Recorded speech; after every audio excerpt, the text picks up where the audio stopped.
I'm Kate Louderback, and I will be explaining question 40 from page 525. Arrange these compounds in order of increasing boiling point and explain.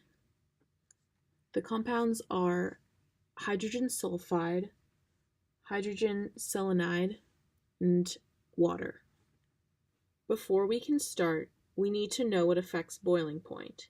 To convert these compounds from liquids to gases, the kinetic energy needs to increase. This gives the molecules enough energy to escape the intermolecular forces that hold them together as a liquid. The strength of those intermolecular forces informs how much kinetic energy is needed, and since kinetic energy is directly tied to temperature, boiling point is really the amount of heat needed to overcome intermolecular forces. The stronger the intermolecular forces, the higher the boiling point. So, what intermolecular forces affect these compounds? Of course, dispersion forces affect all of these compounds. If we look at a periodic table, we can tell that oxygen, sulfur, and selenium are a lot more electronegative than hydrogen. This means that the compounds are polar, and that means that they will have dipole-dipole interactions. So far, all of these molecules seem to be affected by similar intermolecular forces. However, water is affected by hydrogen bonds. Water has oxygen in it, which is more electronegative than sulfur and selenium.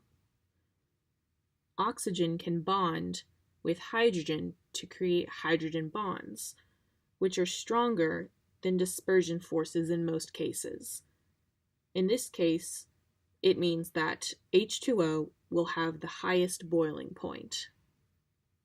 But what about the other two compounds? One thing that affects dispersion forces is the size of the molecule. We can find each of their molar mass by adding up the molar mass of the atoms that make them up. In hydrogen sulfide, the molar mass of hydrogen is 1.008 grams per mole, and there are two hydrogens. The molar mass of sulfur is 32.06 grams per mole. That equals 34.08 grams per mole. For hydrogen selenide,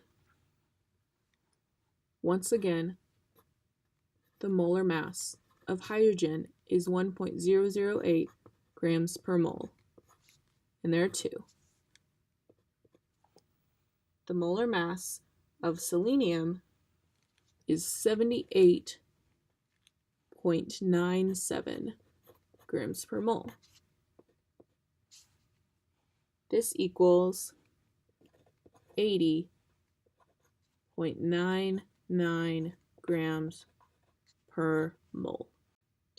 Now we can see that hydrogen selenide is larger than hydrogen sulfide, so it is going to have a higher boiling point.